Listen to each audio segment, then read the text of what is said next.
Like کریں، subscribe کریں، bell icon کو دبائیں تاکہ ہماری ویڈیو سب سے پہلے آپ کے پاس پہنچ سکے۔ آقا کریم صلی اللہ تعالی علیہ وسلم نے ارشاد فرمایا، دو گالی گلوچ کرنے والوں نے جو کچھ ایک دوسرے کو کہا اس کا گناہ ابتدا کرنے والے پر ہے جب تک کہ مظلوم زیادتی نہ کرے۔ دو لوگ جو ایک دوسرے کو گالی دیتے ہیں، اس میں جس نے گالی کی ابتدا کی ہوگی گالی دینے کی، اس کا گناہ اس کے اوپر ہے۔ یعنی اگر دوسرے نے جواب میں گالی دی تو جواب میں جس نے گالی دی ہے اس کو تو گناہ ملے گا، لیکن اس پہل کرنے والے کو اللہ عز و جل زیادہ سزا عطا فرمائے گا اور گناہ سب سے زیادہ اس کے نام اعمال کے اندر لکھا جائے گا۔ میرے پیارے آقا صلی اللہ علیہ وسلم کے پیارے دیوانوں، اس حدیث کو ہمیشہ کے لیے ذہن میں محفوظ کر لو، اسے کبھی بھی زندگی میں مت بھولنا۔ رسول گرامی وقار صلی اللہ تعالی علیہ وسلم کے نائبین، صلحائے امت اور مومنین کے حقوق کو بیان کرنے والے اس حدیث کو اکثر بیان کرتے ہیں، اسے بھی آپ ہمیشہ کے لیے ذہن میں رکھیں۔ رسول گرامی وقار صلی اللہ علیہ وسلم نے فرمایا، سباب المسلم فسوق وقتالہ کفر، مسلمان کو گالی دینا اللہ و رسول جل جلالہ صلی اللہ علیہ وسلم کی نافرمانی ہے اور اسے قتل کرنا کفر ہے۔ مسلمان کو گالی دینا، یوں کسی کو بھی گالی آپ نہیں دے سکتے، لیکن اگر کسی نے کسی مسلمان کو گالی دی تو یہ اللہ اور اس کے رسول کی نافرمانی ہے۔ اور یہاں مجھے ایک حدیث شریف کا مفہوم یاد آ رہا ہے۔ بہت سارے لوگ اس حدیث کو ذہن میں نہیں رکھتے یا اس کے مفہوم کو ذہن میں نہیں رکھتے، اور ناواقفیت کی بنیاد پر آج بہت سارے کاروباری لوگ اپنے ملازمین کے حوالے سے یہ کہتے ہیں کہ مولانا جب تک کہ اس کو گالی نہ دو اس کی سمجھ میں بات ہی نہیں آتی، گالی کے بغیر کام نہیں چلتا۔ لیکن فرمایا گیا جب کوئی بندہ مومن گالی بکتا ہے تو وہ اللہ کی نظروں سے گر جاتا ہے۔ اب آپ مجھے بتائیے، جو اللہ کی نظروں سے گر جائے اسے کون اٹھا سکتا ہے؟ اسے کون اٹھا سکتا ہے؟ آج مسلم محلوں کا حال دیکھیے، مسلم بچوں کا حال دیکھیے، مسلم نوجوانوں کا حال دیکھیے، تو آپ کو یہ چیز ملے گی کہ جہاں کثرت سے مسلمان رہتے ہیں وہاں کے چھوٹے چھوٹے بچے بھی ماں بہن کی گالیاں بکتے دکھائی دیتے ہیں، اور گھروں میں بھی آج جھگڑے ہوتے ہیں تو ایک دوسرے گالی گلوچ کے بغیر اپنی گفتگو کو نہ شروع کرتے ہیں نہ ختم کرتے ہیں۔ گالی بکنا یہ اتنا بڑا گناہ ہے کہ کل بروز قیامت جس کو گالی بکی گئی اس کے نام اعمال کے اندر بندے کی نیکیوں کو منتقل کر دیا جائے گا، اور بندہ کل بروز قیامت اس حال میں اللہ کی بارگاہ میں آئے گا کہ وہ مفلس ہوگا۔ آقا کریم صلی اللہ تعالی علیہ وسلم کا مزید ارشاد سماعت فرمائیں، حضرت عبداللہ ابن عمرو رضی اللہ تعالی عنہما سے مرفوعاً روایت فرماتے ہیں کہ مسلمان کو گالی دینا خود کو تباہی میں ڈالنے کے قریب ہے۔ یعنی اگر کوئی شخص کسی مسلمان کو گالی دیتا ہے تو وہ اپنے آپ کو تباہی میں ڈال دیتا ہے، برباد کر دیتا ہے اپنے آپ۔ آج یہ کہا جاتا ہے بربادی کے کچھ اسباب ہیں، کچھ معاملات ہیں، کاروباری یہ، لیکن آپ حضور کے ارشاد کی روشنی میں سمجھیں اور ان خرابیوں کو تلاش کریں اور ان گناہوں کو تلاش کریں جو ہمارے معاشرے میں اس وقت پنپ رہے ہیں، اور ہمارے نوجوانوں کے منہ کے اوپر وہ لفظ ہیں، وہ الفاظ ہیں اور وہ گالی گلوچ ہیں۔ میرے پیارے آقا صلی اللہ تعالی علیہ وسلم کے پیارے دیوانوں حضرت عیاض بن جمان رضی اللہ تعالیٰ عنہ سے روایت فرماتے ہیں میں نے عرض کیا یا نبی اللہ صلی اللہ علیہ وسلم ایک آدمی مجھے گالیاں دیتا ہے حالانکہ وہ مجھ سے کمزور ہے. توجہ چاہوں گا. سرکار کی بارگاہ میں وہ صحابی عرض کرتے ہیں ایک بندہ مجھے گالی دیتا ہے اور یہ گالی دینے والا مجھ سے کمزور ہے, اگر میں اس سے بدلہ لے لوں تو مجھ پر کوئی گناہ تو نہیں. میرے آقا صلی اللہ علیہ وسلم نے ارشاد فرمایا ایک دوسرے کو گالی دینے والے دونوں آدمی شیطان ہیں, آپس میں بری باتیں کہتے ہیں اور ایک دوسرے پر جھوٹی بہتان لگاتے ہیں. یعنی اگر کوئی شخص یہ سوچے کہ اس نے مجھے گالی دی میں بھی گالی دوں, یہ کمزور ہو کے گالی دے کے جا رہا ہے, تو میرے آقا صلی اللہ علیہ وسلم نے ایسے شخص کو انسان نہیں بلکہ ان دونوں کو آقا کریم صلی اللہ علیہ وسلم نے شیطان فرمایا.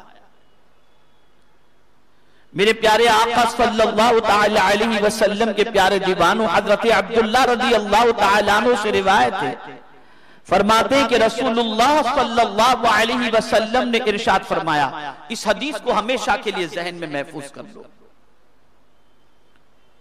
رسول گرامی وقار صلی اللہ تعالی علیہ وسلم نے ارشاد فرمایا دو مسلمانوں کے درمیان اللہ کی طرف سے ایک پردہ ہوتا ہے. محدثین فرماتے ہیں وہ پردہ کون سا؟ رحمت کا پردہ ہوتا ہے. دو مسلمانوں کے درمیان ایک پردہ ہوتا ہے اور وہ پردہ کون سا ہوتا ہے؟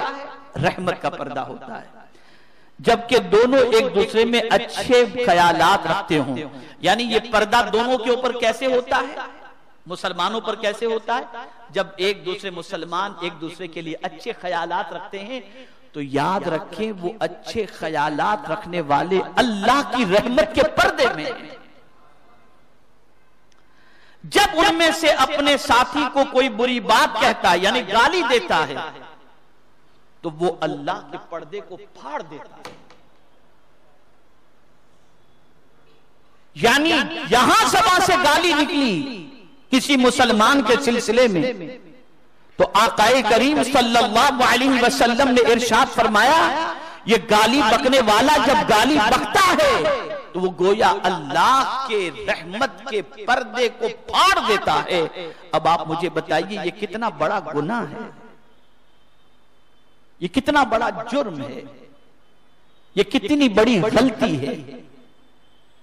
میرے پیارے آقا صلی اللہ تعالی علیہ وسلم کے پیارے دیوانوں اللہ نے زبان اس لیے نہیں عطا کی کہ آپ بے دریغ اس کا استعمال کریں اور جو جی میں آئے آپ اپنی زبان سے بکتے چلے جائیں, بلکہ اللہ رب العزت جل جلالہ نے زبان اس لیے عطا فرمائی کہ اس زبان سے جب بھی کوئی بات نکلے تو قرآن کہتا ہے وَقُولُوا لِلنَّاسِ حُسْنًا, لوگوں سے اچھی بات کہو.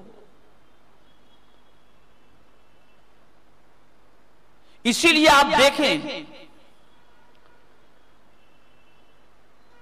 کہ اس کی تربیت کرائی گئی. پروردگار جل جلالہ کے پیارے حبیب صلی اللہ علیہ وسلم اپنی امت کی زبان کی حفاظت کے لیے کس طریقے کے ارشاد فرماتے ہیں اور تربیت فرماتے ہیں. روزے کی حالت میں اگر کوئی ہے اور کوئی بندہ روزے کی حالت میں کسی سے جھگڑا کرنے کے لیے جائے تو سرکار صلی اللہ علیہ وسلم فرماتے ہیں اگر کوئی جھگڑا کرنے کے لیے آئے تو تم اس سے کہہ دو میں روزے سے ہوں, اس سے جھگڑا مت کرو, اس سے الجھو نہیں. اسی طریقے سے آقا کریم صلی اللہ تعالی علیہ وسلم پر نازل ہونے والے قرآن میں حج کے حوالے سے فرمایا گیا فَلَا رَفَثَ وَلَا فُسُوقَ وَلَا جِدَالَ فِي الْحَجِّ, پردے کی باتیں جھگڑا اور گناہ حج کے ایام میں نہ کرو. اور حضور صلی اللہ علیہ وسلم ارشاد فرماتے ہیں جس نے ان چیزوں سے حج میں اپنے آپ کو بچا لیا وہ گناہوں سے ایسا پاک ہو جاتا ہے جیسے آج ہی اپنی ماں کے پیٹ سے پیدا ہوا ہے۔ تو اسلام یہ چاہتا ہے کہ تمہاری زبان کھلے تو اس سے کسی کا دل نہ دکھے، دل آزاری نہ ہو، کسی کی عزت نہ جائے، کسی کی آبرو نہ جائے، بلکہ تمہاری زبان سے نکلنے والا ہر لفظ کسی کے دل کے لیے تسکین کا سامان بن جائے۔ میرے پیارے آقا صلی اللہ تعالی علیہ وسلم کے پیارے دیوانوں، اسی طریقے سے رسول گرامی وقار صلی اللہ تعالی علیہ وسلم فرماتے ہیں کبیرہ گناہوں میں بڑا گناہ یہ ہے کہ آدمی اپنے ماں باپ کو گالی دے۔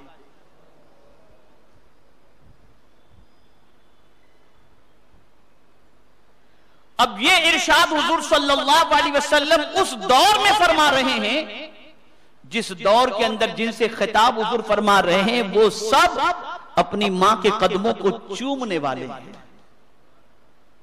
صحابہ ماں کا بڑا احترام کرتے تھے، بڑا ادب کرتے تھے، بڑی عزت کرتے تھے، بڑا احترام کرتے تھے۔ اب رسول گرامی وقار صلی اللہ تعالی علیہ وسلم نے جب یہ فرمایا تو صحابہ کو تعجب ہوا۔ آقا کریم صلی اللہ علیہ وسلم نے فرمایا کبیرہ گناہوں میں بڑا گناہ یہ ہے کہ آدمی اپنے ماں باپ کو گالی دے۔ تو عرض کیا گیا یا رسول اللہ صلی اللہ علیہ وسلم اپنے ہی ماں باپ کو آدمی کیسے گالی دے سکتا ہے؟ یعنی صحابہ ماں کے مرتبے کو جانتے تھے، باپ کے مرتبے کو جانتے تھے، اس لیے بہت احترام کرتے تھے۔ تو انہیں یہ سن کر تعجب ہوا کہ بھلا ایسے بھی لوگ ہوں گے جو اپنے ماں باپ کو گالی دیں گے؟ توجہ چاہوں گا، ایسے بھی لوگ ہوں گے جو اپنے ماں باپ کو گالی دیں گے؟ تو صحابہ استعجاب کے عالم کے اندر آقا کریم صلی اللہ علیہ وسلم سے دریافت کرتے ہیں یا رسول اللہ اپنے ہی ماں باپ کو آدمی کیسے گالی دے سکتا ہے؟ اتنا بے غیرت بھی کوئی ہو سکتا ہے؟ میرے آقا صلی اللہ علیہ وسلم نے ارشاد فرمایا اس طرح کہ یہ دوسرے کے باپ کو ماں کو گالی دے گا تو وہ اس کے ماں باپ کو گالی دے گا۔ یعنی ایک آدمی نے کسی کے ماں باپ کو گالی دی تو سامنے والے نے اس کے ماں باپ کو گالی دی، یعنی اگر وہ گالی ماں باپ کی کسی کو نہ دیتا تو اس کے ماں باپ کو بھی گالی نہ دی جاتی۔